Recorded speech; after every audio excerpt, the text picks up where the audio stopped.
All right, well, I'm back and we'll be talking about batteries in this lecture. And what is a battery? Well, a battery is one or more voltaic cells that are linked together in series, and we use the electric current to do some useful work. So we have one or more voltaic cells linked in series. We'll say use electron flow current to do something.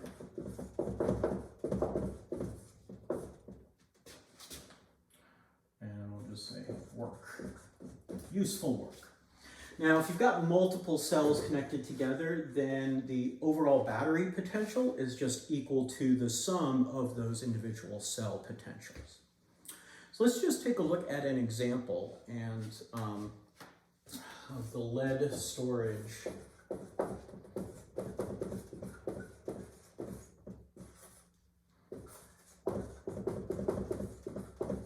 battery. This is also called the lead acid battery, and it's the type of battery that you have in your car, unless you drive a Tesla or some hybrid, in which case you're probably going to have lithium-ion batteries. So at the anode, or the oxidation half-reaction, and we'll have a reduction half-reaction. The anode will have the following. We'll have lead plus HSO4 minus, and then that's going to react to give lead sulfate, which is solid, plus H plus, aqueous, plus 2 E minus. Okay.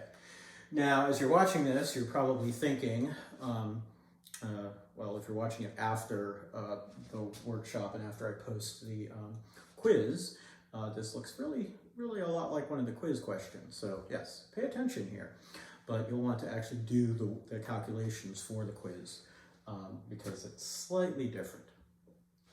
Our cathode, or redox, is actually going to be lead oxide, PbO2 solid, plus HSO4 minus,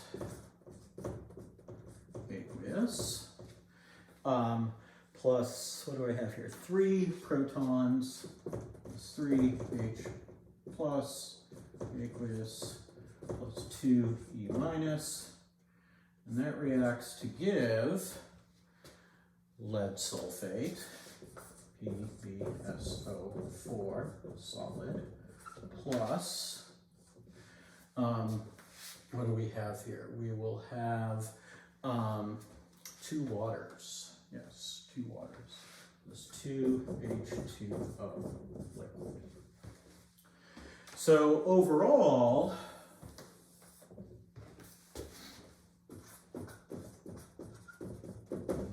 what we have is solid lead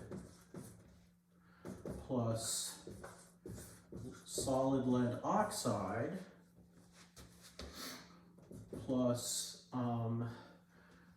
2HSO4 minus aqueous plus 2H plus aqueous react to give 2 PbSO4 solid plus 2H2O. Okay, so we have, essentially we're going to have, and there's a diagram of this in the text, we're going to have some plates made of either solid lead or solid lead oxide, so alternating plates sitting in a bath of sulfuric acid. Yes, there is sulfuric acid, and it's, I don't know, 4 molar or something. It's reasonably concentrated sulfuric acid in the batteries of typical cars. And the electrons will flow from the solid lead to the lead oxide, and we'll get lead sulfate forming, but it's also solid. So it turns out we get lead sulfate forming at both the lead electrode, the anode, and the lead oxide cathode. Now, if you run these reactions in reverse, you can get that lead sulfate to break up and regenerate solid lead at the anode, well, what's normally the anode, and lead oxide at what's normally the cathode. There's some practical considerations, you know, the second law of thermodynamics and all. We can, you know, can't even break even, so you're not going to be able to infinitely recharge your battery, but in theory you could.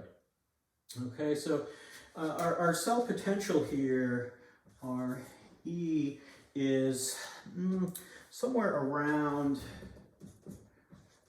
2 volts per cell.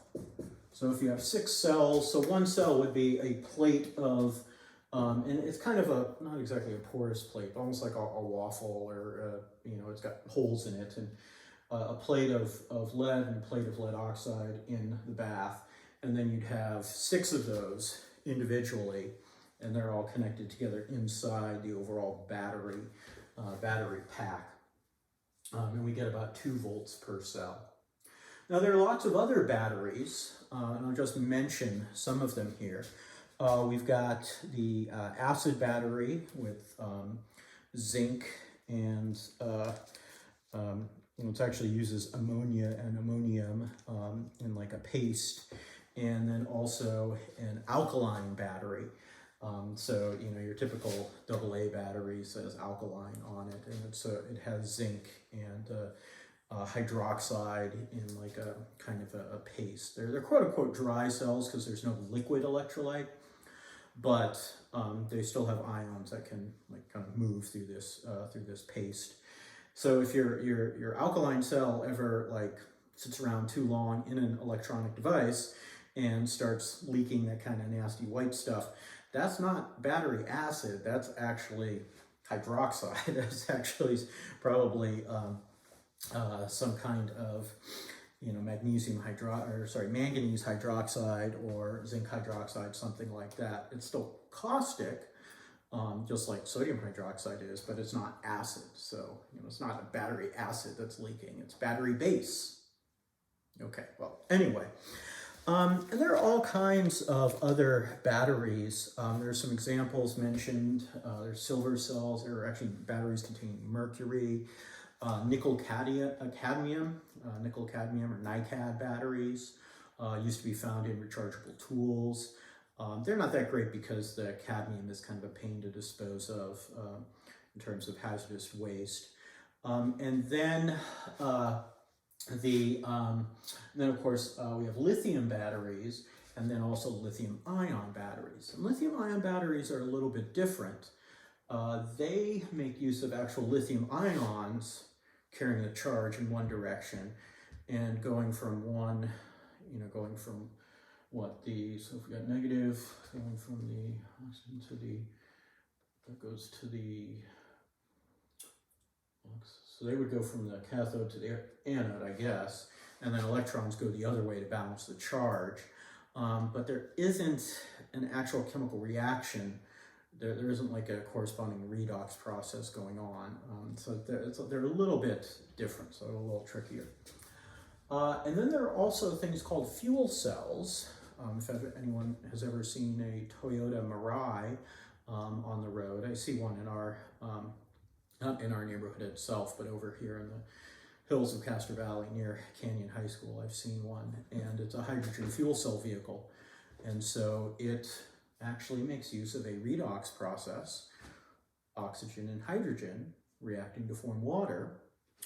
And so it's actually a battery, but you're continuously supplying the fuel. So a fuel cell is a battery for which, or it's a voltaic cell for which you continuously supply the fuel. So that's the difference between batteries and fuel cells. Batteries just have their stuff, all the chemicals sealed in them.